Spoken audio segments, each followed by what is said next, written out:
तो चलिए आज जानते हैं कि why Black Warrant felt so different than the other crime drama shows. To be honest, मैं हमेशा किसी भी शो या मूवी को blindly approach करता हूँ. Still, मैंने कहीं से सुना था कि this show is something like the Indian Shawshank Redemption or a little bit of Mindhunter.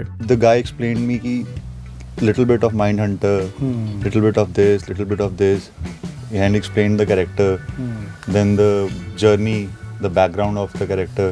But trust me, it was completely different and blew all of my expectations up. तो हमने इंडिया में तो काफ़ी सारे कॉप सेंट्रिक टीवी शोज देखे हैं, जैसे कि Paatal Lok, family man, sacred games, Delhi crime और बाकी भी तो पता ही है. बट ब्लैक वारंट पुलिस के एक ऐसे विभाग के बारे में है जिसके बारे में हम आम आदमी शायद ही कभी सोचते होंगे. And they were jailers. तो आगे बढ़ने से पहले हमेशा की तरह स्पॉयलर्स वार्निंग. तो इस सीरीज में हम सबसे पहले देखते हैं कि सुनील गुप्ता, हाँ ये वही सुनील गुप्ता है जिनके एक्चुअल बुक के ऊपर ये सीरीज बेस्ड है. From the very starting of the series हमें ये फील कराया जाता है कि now not only our character but also we are a member, और कहे तो the tourist of the biggest jail in India, Tihar. The powerful mood of the series शुरुआत से ही हम सेट होते हुए देखते हैं जब एसपी सर कहते हैं कि Sunil is not fit for this job as jail के कैदियों को संभालने के लिए they always appoint people from Haryana और पंजाब. और बिकॉज ये सीरीज 1980s के समय पर आधारित है, we get to see how this jails use to operate. कैसे जेल्स को जेलर नहीं बल्कि कैदी चलाते थे, कैसे जेल के अंदर सबसे बड़े गैंग्स का दबदबा चलता है, फ्रॉम त्यागीज टू हड्डीज टू सरदार, सबका अपना अपना अलग अलग कारोबार है. एंड कैसे वहां के स्टाफ से लेके मेन ऑफिसर्स तक एक दूसरे से कनेक्टेड थे, और ना ही सिर्फ जेल के अंदर बल्कि जेल के बाहर भी. सच में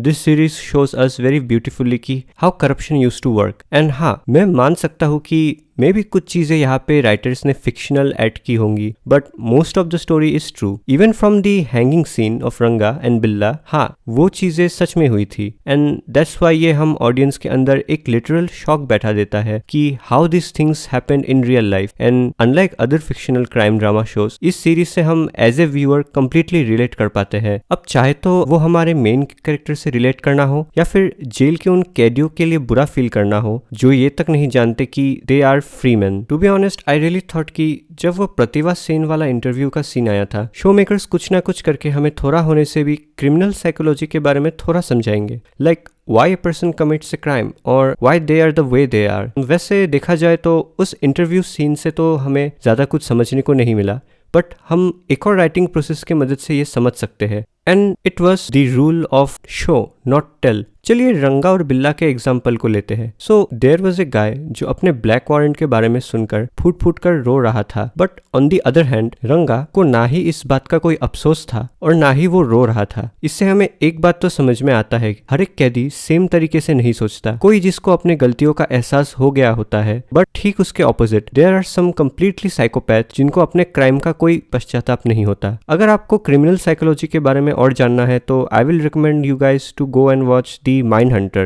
इस series by the director of fight club, and trust me it's worth it. And एक और एग्जाम्पल की बात करें तो remember the brothers Kartar and Ujagar who committed a heinous crime just for ₹500. तो इससे हमें हमारे दूसरे सवाल का जवाब मिलता है कि गरीबी जब इंसान के पास कोई और ऑप्शन नहीं छोड़ती तब वो ऐसे कदम उठाने पर मजबूर हो जाता है. तो मेरे कहने का यही मतलब था कि हमने इतने सारे इंडियन शोज देखे हैं जहाँ पे हमें बस पुलिस का पॉइंट ऑफ व्यू दिखाया जाता है, बट ये फर्स्ट ऐसा एक शो था जो हमें उन कैदियों के बारे में भी थोड़ा बताने की कोशिश करता है जो जेल में बिना किसी जुर्म के अभी तक अपनी सजा काट रहे हैं, या फिर वो ऐसे कैदी जो अपने आप को बदलने की कोशिश कर रहे हैं, या फिर कैसे कैदी जेल में रहकर भी इस सिस्टम के अंदर अपने जुर्मों को कंटिन्यू रखते हैं. हर एक एपिसोड के नए स्टोरी के साथ स्टोरी को रॉ एंड रियल तरीके से पोर्ट्रे किया जाता है. यही चीज इस सीरीज को बाकी सीरीज से कम्प्लीटली डिफरेंट बनाती है. हाँ, कुछ ऐसे सीन्स थे लाइक बच्चों का जेल से भाग जाना एंड सैनी साहब का सेल्फ डिलीशन वाला सीन. ऐसा लगा कि they have taken it from the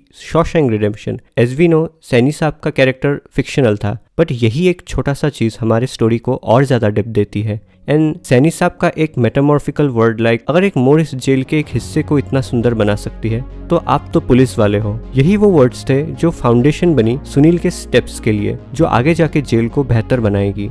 and I totally enjoyed this series because ऐसे सीरीज जो इतना ज़्यादा डेप्थ में घुस के स्टोरी टेलिंग के प्रोसेस को आगे बढ़ाती है, तो यही कुछ चीज़ें थी जो इस शो को दूसरे क्राइम थ्रिलर शो से डिफरेंट बनाती है। एंड या कमेंट करना मत भूलिएगा। तो आज के लिए बस इतना ही, मिलता हूँ आप लोगों से अगले वीडियो में।